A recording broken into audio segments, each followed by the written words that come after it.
Subscribe करा, bell आयकॉनवर click करा। एसएस न्यूजच्या बातम्या पहा आपल्या मोबाईलवर।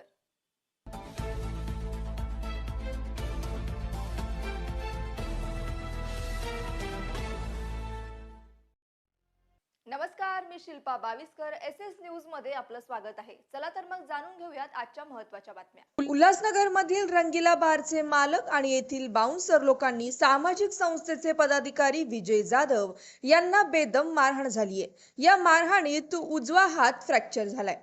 रंगीला बार मध्ये रात्रीच्या सुमारास अक्षरशः नाच गाण्यांच्या जोरावर धिंगाणा सुरू असतो। विजय जाधव आणि त्याचा मित्र संतोष चव्हाण हे बार येथे गेले असता त्यावेळी संशयास्पद हालचालीवरून बार मालक आणि त्यांच्या साथीदारांनी सुरुवातीला संतोष चव्हाण याला मारहाण झाली। त्यानंतर विजय जाधव याला बेदम मारहाण झाली आहे। या प्रकरणी मध्यवर्ती पोलीस ठाण्यात गुन्हा दाखल करण्यात आला असून पोलीस अधिक तपास करत आहेत। नमस्कार, मी विजय जाधव, प्रहार जनहित सामाजिक संस्थेचे अध्यक्ष समाजसेवक। मी दिनांक 27/3/2026 रोजी 10:30 पावणे 11च्या मध्ये जात होतो शांतीनगर कल्याण रोडला, कल्याण साईडला। त्या टायमाला मी नीलम हॉटेलच्या थोडं पुढे थांबलो होतो आणि माझा मित्र पुढे कामानिमित्त सिगरेट घेण्यासाठी जात होता। तर त्याच्या मित्राचे भांडण चालू असताना तो सोडवायला गेला, तर त्याच्यावर ते रंगीला बारचे मालक व इतर साथीदारांनी त्यांनी त्याच्यावर हातापाई केली। ते जे मालक आहे पवार, ते सूर्यवंशी, 4-5 बाउन्सर होते, पांडे, सोनू, या सगळ्यांनी त्याच्यावर हातापाई केली। त्यांनी हातापाई केली म्हणजे मग त्यांनी मदतसाठी मला बोलवलं। मग मदतसाठी मी मोबाईल घेऊन जात असताना त्यांनी मोबाईल तो शूटिंग काढण्यासाठी काढला असं बोलून माझ्यावर प्राणघातक हल्ला केला आणि हा घातक माझ्यावर एवढा घातक झाला की माझं फ्रॅक्चर झालं। फ्रॅक्चर आल्याचं मागचं कारण काय नाही, कारण की ते डान्स बार चालवता आणि आपण खाली रस्त्यावरून जात होतो। तर त्यांचं म्हणणं की आमचा डान्स बार चालू आहे, आम्हाला कोणाला सांगायचं नाही, तुम्ही व्हिडिओ व्हायरल करता डान्स बारचे, असा त्यांचा मागचा मतलब होता।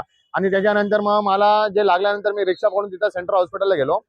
सेंट्रल हॉस्पिटलला पोलीस स्टेशनला गेलो, तिकडून जो मेमो घेतला, मेमो घेऊन मी वापस जेव्हा पोलीस स्टेशनला आलो त्या टायमाला पोलिसांनी काय केलं, तिथं चव्हाण आणि चौधरी होते।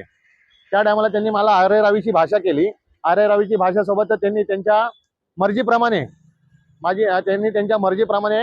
एनसी नोंदवली आणि मला सांगितलं सही कर। मी बोललो मला सही नाही करायची, तुम्ही तुमच्या मर्जीप्रमाणे हे केलंय, एनसी नाटली।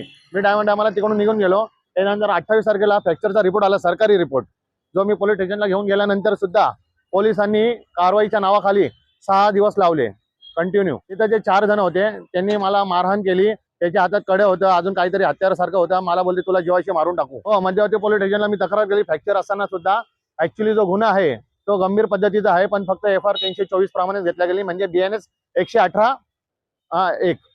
आरोपीचं नाव हे पवार, डान्स बारचे मालक व त्यांचे इतर साथी पांडे, सोनू, सूर्यवंशी, हे सगळे बाउन्सर गुंडा गँग घेऊन फिरता आणि त्यांची एवढी दहशत आहे की पोलिस सुद्धा त्यांची FR घ्यायला 5 ते 6 दिवस लावतात।